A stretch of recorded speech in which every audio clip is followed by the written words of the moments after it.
제136편. 여호와께 감사하라. 그는 선하시며 그 인자하심이 영원함이로다. 신들 중에 뛰어난 하나님께 감사하라. 그 인자하심이 영원함이로다. 주들 중에 뛰어난 주께 감사하라. 그 인자하심이 영원함이로다.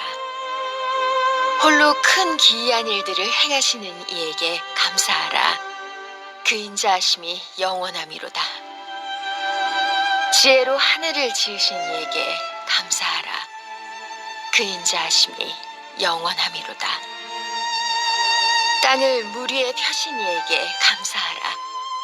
그 인자하심이 영원함이로다.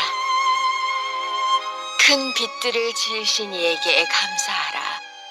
그 인자하심이 영원함이로다. 해로 낮을 주관하게 하신 이에게 감사하라. 그 인자하심이 영원함이로다. 달과 별들로 밤을 주관하게 하신 이에게 감사하라. 그 인자하심이 영원함이로다. 애굽의 장자를 치신 이에게 감사하라. 그 인자하심이 영원함이로다. 이스라엘을 그들 중에서 인도하여 내신 이에게 감사하라. 그 인자하심이 영원함이로다.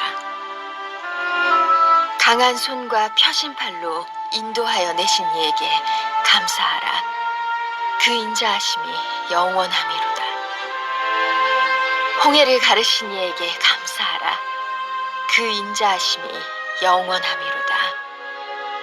이스라엘을 그 가운데로 통과하게 하신 이에게 감사하라. 그 인자하심이 영원함이로다.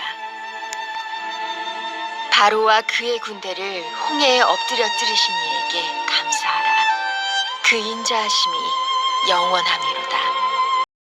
오늘 본문에서 시인은 1절부터 3절까지는 왜 하나님이 찬양받으실 만한 분인지를 언급하고 있습니다. 1절에서 여호와께 감사하라, 그 다음에도 여호와께 감사하라, 이렇게 감사하라는 말이 계속 반복되고 있습니다. 왜 그렇습니까? 특별히 1절에서는 여호와께 감사하라, 그는 선하시며 그 인자하심이 영원하기 때문이다 라고 말하고 있습니다. 하나님은 선하십니다. 시인은 하나님이 왜 찬양받으실 만한 하나님이신가, 그 이유로 제일 먼저 하나님의 성품을 들고 있습니다. 하나님의 성품이 선하시기 때문에 그 하나님은 찬양하실 만한 분이다 라고 말하고 있습니다. 그 다음으로 2절에도 보시면 신들 중에 뛰어난 하나님께 감사하라.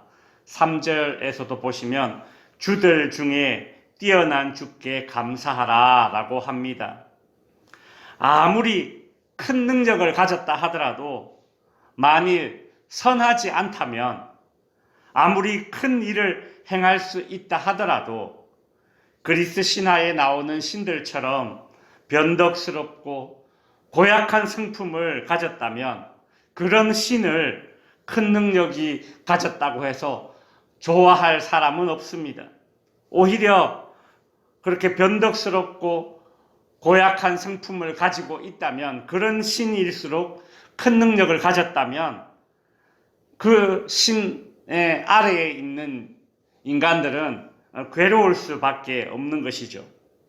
그런데 하나님은 선하신 데다가 또 능력까지 있으시니 그 하나님 아래에 있는 우리 인간들은 하나님을 절로 찬양할 수밖에 없는 것입니다. 그리고 그런 하나님을 찬양할 것을 오늘 시편에서는 계속 우리들로 하여금 권면하고 있죠. 우리가 정말 좋은 것이 있다면 다른 사람에게 소개하지 않습니까? 야, 이거 한번 써봐라. 정말 좋더라. 효험이 있더라. 그렇게 좋은 것이 있으면 권하게 되죠. 오늘 시편에서는 시인이 하나님을 우리에게 권하는 것입니다. 하나님은 이렇게 좋으신 하나님이다. 하나님은 이렇게 좋으신 하나님이다. 그 하나님을 찬양하고 한번 감사해 보지 않을래? 이렇게 권면하는 듯합니다. 우리가 하나님을 좋으신 하나님이라고 말하는 이유가 무엇입니까? 하나님이 나의 기도에 응답해 주셨기 때문입니다. 그렇죠. 그때 감사하게 되죠.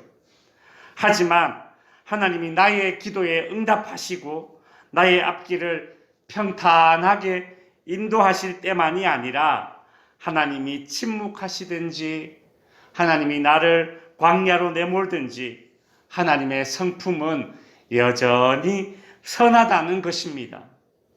나의 감정에 잇대어진 그런 하나님의 성품이 아니라 하나님은 그 존재만으로 선하게 존재하시니 하나님은 찬양받기에 합당한 분이십니다. 시인은 이 사실을 알고 있습니다. 시인의 삶이 어디 평탄했습니까? 다윗의 삶이 어디 평탄했습니까? 절대 그렇지 않았죠. 그렇지만 시인은 하나님을 찬양받기에 합당한 분으로 여기고 그 하나님을 찬양하고 있습니다. 다윗은 우리 스스로가 힘들다 그렇게 말하는 그 인생보다 더 굴곡진 삶을 살았었지만 오늘 본문과 같은 이런 찬양을 부르고 있지 않습니까? 하늘의 해와 달을 보고도 감사하고 바다를 보고도 감사하고 강물을 보고도 감사하고 들판을 보고도 감사하고 여러분 우리가 이렇게 하나님께 감사하고 하나님께 찬양할 수 있는 이유는 그 하나님이 어떤 하나님인지 알기 때문입니다. 하나님을 아는 만큼 하나님을 사랑하게 되어 있고 하나님을 아는 만큼 하나님께 예배할 수 있는 예배자가 되는 것입니다. 다윗은 하나님이 하신 그 모든 일들 가운데 오늘 본문에서 특별히 두 가지 사건을 언급하고 있습니다. 첫 번째 사건은 오늘 본문 4절부터 9절까지 언급되고 있는 창조 사건입니다. 선하신 하나님은 세상을 선하게 창조하시고 또 선하게 움직이고 계십니다. 선하신 하나님은 그저 인간을 혹은 이 세상을 만들어 놓고 그냥 될 대로 되라 그렇게 내버려 두시는 것이 아니라 오늘 지금 이 순간에도 세상을 돌보시고 계십니다. 이 세상 만물을 질서 있게 움직이도록 하신 것이 바로 하나님의 선한 성품을 잘 보여주는 그런 하나님의 창조 사건이 되는 것이죠. 두 번째 사건은 10절부터 16절까지 나오는 사건인데 바로 출애굽 사건을 언급하고 있습니다. 이스라엘 민족을 가나안으로 인도하신 이 사건은 하나님의 선하심을 잘 보여주는 대표적인 사건이라고 할 수 있습니다.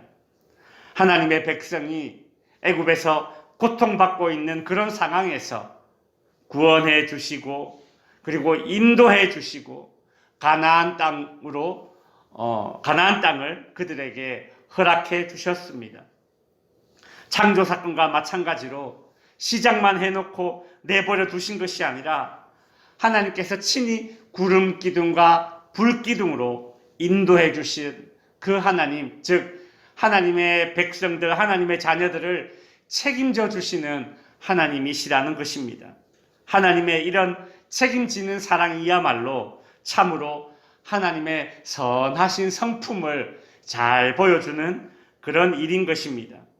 인간의 경우는 끝까지 책임지려는 그런 마음은 있지만 능력의 한계가 있기 때문에 끝까지 책임지지 못할 때가 있습니다.